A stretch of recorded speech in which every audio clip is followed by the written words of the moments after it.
On that fateful day in January 2017, a seemingly ordinary life was forever altered. In Tokyo's bustling cityscape, a young woman, Misato Edogawa, made her way to the 23rd floor of the Shinjuku Mitsui building, a high-rise office complex. Unbeknownst to her, her movements would soon become the focal point of a gripping investigation. Misato's life was tragically cut short when she was stabbed multiple times in the elevator by an assailant who had somehow gained access to her floor without swiping his ID card. The incident sent shockwaves through the community as news outlets and investigators scrambled to piece together the events leading up to her murder. However, it wasn't until a staggering 1 minute and 22 seconds of elevator footage was reviewed that the authorities finally identified the perpetrator, a man named Keisuke Araki. What's remarkable about this case is not only how quickly the culprit was caught but also the sheer amount of evidence contained within a remarkably short period of time. Experts would later reveal that the elevator's security cameras had captured every moment of Misato's final minutes, including her interactions with Araki before he struck. The video footage showed a man and woman chatting amiably in the elevator, with no signs of aggression or suspicion, a stark contrast to the subsequent violence. The investigation's breakthrough was largely attributed to the diligent efforts of Tokyo Metropolitan Police Department's experts who meticulously reviewed hours of surveillance footage from various angles and cameras within the building. On January 13, 2017, a senseless murder shook the streets of Tokyo, Japan. The victim was Kenji Ito, a 49-year-old man who lived in a high-rise apartment building in the heart of the city. What makes this case particularly disturbing is that it wasn't a random act of violence, but rather a targeted attack on a specific individual. According to eyewitnesses and police reports, Ito had been receiving threatening messages from an unknown number in the days leading up to his murder.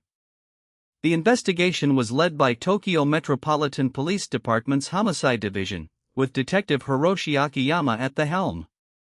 Akiyama is renowned for his innovative approach to forensic analysis and his ability to stay one step ahead of suspects. The team began reviewing surveillance footage from nearby cameras, as well as Ito's own security system.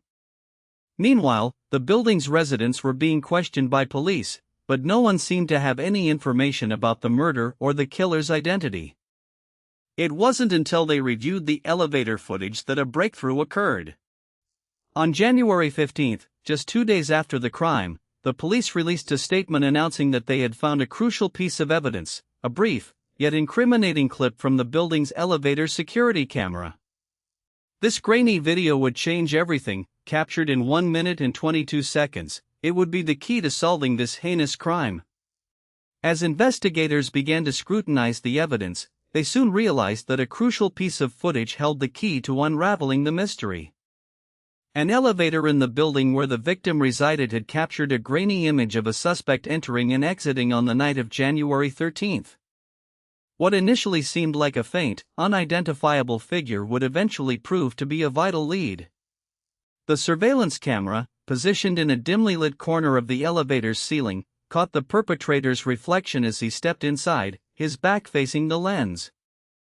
The image was captured at approximately 9:40 p.m., just minutes before the murder took place on the upper floors. Investigators from Tokyo Metropolitan Police Department pored over the footage frame by frame, but it wasn't until they zoomed in on the individual's hand that they noticed something remarkable. A distinctive silver ring adorned with a small gemstone caught their attention. Further analysis revealed that this particular style of ring was associated with a specific jewelry store in Tokyo, which ultimately led detectives to a security camera outside the store. This new footage showed the suspect purchasing the ring on January 12, just 1 day before the murder. Meanwhile, the elevator's timestamp and proximity to the crime scene raised suspicions about a local resident who had been reported missing his wedding band around the same time period. Further investigation revealed that this individual matched the description of the suspect in the elevator footage, and when confronted with new evidence, he eventually broke down under questioning. The investigation that followed was a remarkable example of modern forensic science in action. With the help of AI-powered facial recognition software, police were able to identify the suspect in just minutes, not hours, not days, but mere seconds. It's a stark reminder of how far technology has advanced our ability to solve crimes. In this case, the key piece of evidence was a 1-minute and 22-second elevator footage clip that captured the perpetrator's face as they entered the building. By analyzing the grainy video, researchers were able to pinpoint the suspect's features with uncanny precision. The software identified the individual in question, a 32-year-old Tokyo resident named Taro Matsumoto. What's fascinating is how this breakthrough has far-reaching implications for law enforcement and surveillance systems worldwide. With advancements in AI-powered facial recognition, authorities can now process hours of footage in mere minutes, making it possible to solve crimes that previously went cold. The potential for justice to be served more efficiently has never been greater. Moreover, this case raises questions about personal autonomy and the role of technology in our lives. As we become increasingly reliant on surveillance systems, there's a growing concern about data collection and misuse. In Tokyo, residents have taken steps to ensure that facial recognition software is used responsibly and with their consent. The Matsumoto case has sparked a global conversation about the delicate balance between security and individual rights. It serves as a poignant reminder of how our lives are being monitored, recorded, and scrutinized 24/7. As we continue to push the boundaries of surveillance technology, it's essential that we also address these pressing concerns head-on.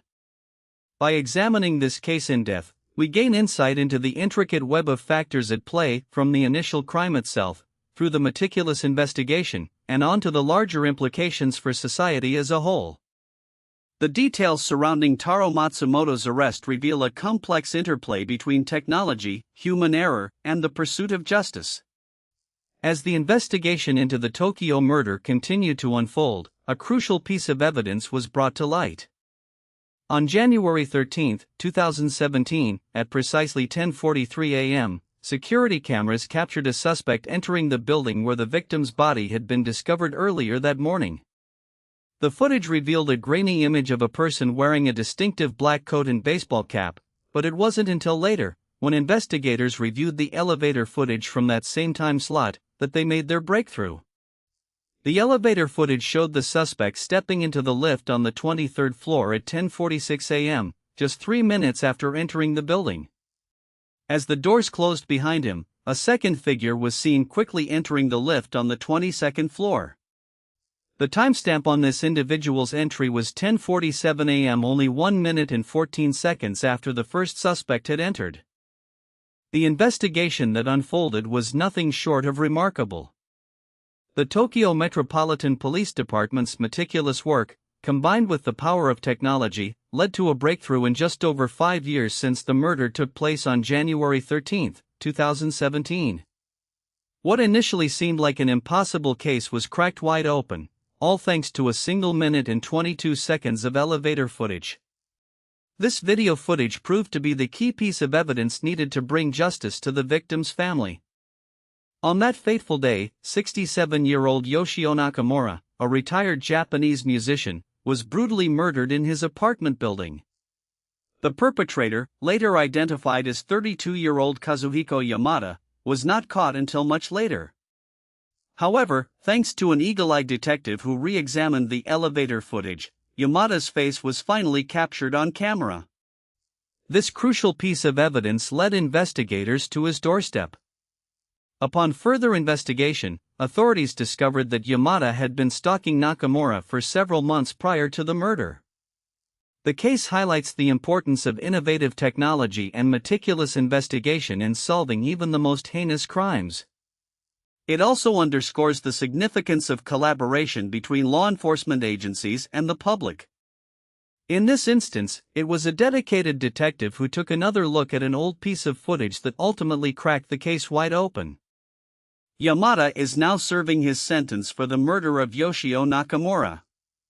The victim's family has finally found some measure of closure, thanks to the tireless efforts of the police department and their commitment to justice.